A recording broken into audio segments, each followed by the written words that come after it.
Imagine waking up one morning and realizing that every burden you've ever carried, your fears, insecurities, regrets and failures, could vanish, not because the world changed, but because you did. Picture a life where no insult can break you, no failure can defeat you, and no loss can unhinge your peace. What if I told you that such mastery is not only possible, but has been practiced for thousands of years? This is the promise of Stoicism, a path to reclaiming yourself, and through that, your life. Today, I will take you through the steps to fix what's broken, to transform chaos into clarity, and to unlock a version of yourself you never thought possible. This guide isn't just about survival, it's about transcendence. By the end of this video, you won't just understand Stoicism, you'll feel an inner fire to start living it. And when you're ready, I'll tell you what comes next. So before we dive in, make sure you subscribe. You don't want to miss the next chapter of this journey, a journey that will completely shift how you see the world and yourself. The shackles of emotion. We live in a world where emotions rule us. Every day we are bombarded with feelings that seem beyond our control. Anger when someone disrespects us, fear when we face the unknown, jealousy when others succeed, and sadness when life doesn't go as planned. These emotions often govern our decisions, cloud our judgment, and dictate our peace of mind. The Stoics, however, taught us that these destructive emotions are not an unavoidable part of human nature. They are choices, and as choices, they can be unmade. Marcus Aurelius, one of the most powerful figures in history, understood this well. He wrote, "It is not events that disturb us, but our judgments about them. In essence, it is not the external world that causes us pain, but our interpretation of it. When someone insults you, it isn't their words that hurt you, it's your decision to internalize them, to take them personally, and to allow them to disrupt your inner peace." The Stoics believed that the key to freedom lies in how we respond to external events, not in the events themselves. This is the essence of Stoic emotional mastery, recognizing that while we cannot control what happens to us, we can always control how we react. But how do we start to regain this control? First, we must accept the idea that emotions are not forces beyond our will. They are habits, ingrained responses to the world around us. And just like any habit, they can be reshaped with intention. The Stoics taught that to overcome destructive emotions, we must practice what they called virtue, the discipline of living according to reason, not impulse. When anger rises, instead of lashing out, we pause. Instead of reacting with defensiveness, we reflect. We remind ourselves that the anger itself is not a reflex of our being. It is a learned reaction, a temporary storm that will pass if we let it. This practice is not easy, but it is liberating. The more we exercise control over our emotions, the more we develop a sense of inner strength. We no longer feel helpless in the face of life's difficulties.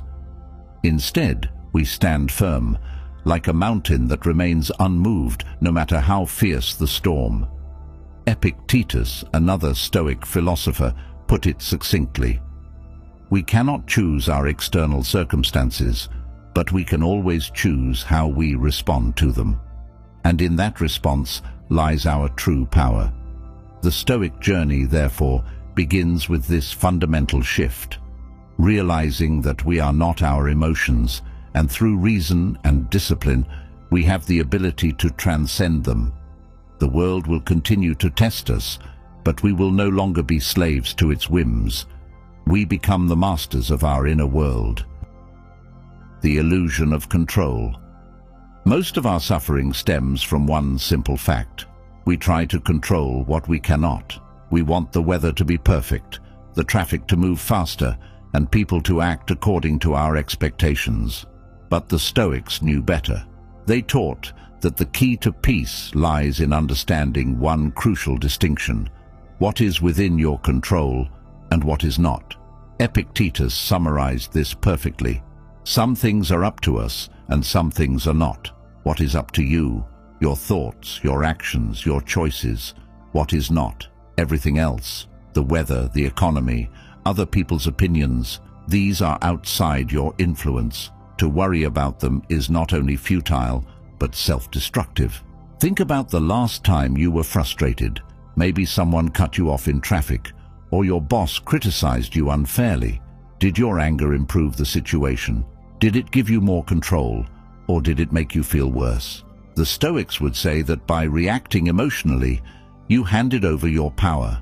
You allowed external events to dictate your inner state. To fix your life, you must reclaim that power. This begins with radical acceptance, not passive resignation, but an active acknowledgement of reality. Marcus Aurelius wrote, "You have to accept whatever comes, and the only important thing is that you meet it with courage and with the best you have to give." When you accept what you cannot control, you free yourself from unnecessary suffering. This practice is not easy. It requires you to let go of deeply ingrained habits of blame and complaint. But imagine the freedom that comes with it. Imagine walking through life unaffected by the chaos around you. No more wasted energy on things you cannot change. Instead, all your focus, all your strength is directed toward what you can change, yourself. And here's the secret. As you master this distinction, you'll begin to notice something extraordinary. The less you try to control the uncontrollable, the more control you gain over your own life. Your actions become sharper, your decisions wiser, and your mind clearer. This is not just a shift in perspective, it is a transformation in how you live. Building an inner fortress. Imagine yourself as a fortress, walls unbreakable, a foundation unshakable. This is the ultimate goal of Stoicism, to build an inner fortress so strong that no external force can breach it. But how do you construct such a fortress? The answer lies in discipline, reflection, and unwavering principles. Seneca, another great Stoic philosopher, wrote, "No man is free who is a slave to his body. This does not mean denying yourself all pleasures, but mastering them. Think about your habits. Are they building your fortress or weakening it? Every indulgence, every moment of procrastination, every surrender to temptation chips away at your walls. To fix yourself, you must rebuild these walls, brick by brick, through self-discipline. Begin with your morning. How do you start your day? Do you rush into it, overwhelmed by tasks and distractions? Or do you take a moment to center yourself? Marcus Aurelius began each day by reminding himself of the challenges he would face. Today you will meet people who are meddling, ungrateful, arrogant, deceitful, envious, and unsocial. But I have seen the beauty of good, and I will not let them harm me. This simple practice sets the tone for the day, reinforcing your inner strength before the world can test it. Reflection is another cornerstone of your fortress. At the end of each day, pause and ask yourself, what did I do well? What could I have done better? This is not about self-criticism, but self-improvement. Seneca advised keeping a mental journal, reviewing each day as though you were a judge, not an executioner. This habit sharpens your awareness, helping you learn from your experiences and grow stronger with each passing day. Finally, your fortress needs guiding principles, your North Star. These are the values you refuse to compromise, no matter what. Honesty, courage, humility, choose them wisely and let them guide your actions. When you live by principles, your life gains clarity and purpose. You no longer react to life, you act according to what matters most. But this is just the beginning. Your fortress is built not in isolation, but through challenges. And in the next chapter, we'll explore how to face these challenges with unwavering strength. So make sure you've subscribed. We're just getting started. Turning adversity into strength. Life is not easy. It is relentless, unpredictable, and often cruel. But the Stoics taught us a profound truth. Adversity is not your enemy, it is your greatest teacher. Every setback, every failure, every moment of suffering holds the potential for growth. The question is, will you embrace it or let it break you? Marcus Aurelius famously wrote, "The impediment to action advances action. What stands in the way becomes the way." This isn't just a poetic phrase, it's a radical way of viewing the obstacles in your life. Imagine every challenge you face as a stepping stone, not a roadblock. Each one is an opportunity to strengthen your resolve, refine your character, and prove your resilience. Take failure, for example. Most of us fear it, avoid it, and let it define us when it happens. But the Stoics saw failure differently. They saw it as a mirror, reflecting back your weaknesses so you could address them. Epictetus advised, "Difficulties show what men are. Therefore, when a difficulty falls upon you, remember that God, like a trainer of wrestlers, has matched you with a rough young man." In other words, your struggles are not punishments, they are workouts for your soul. This perspective transforms how you live.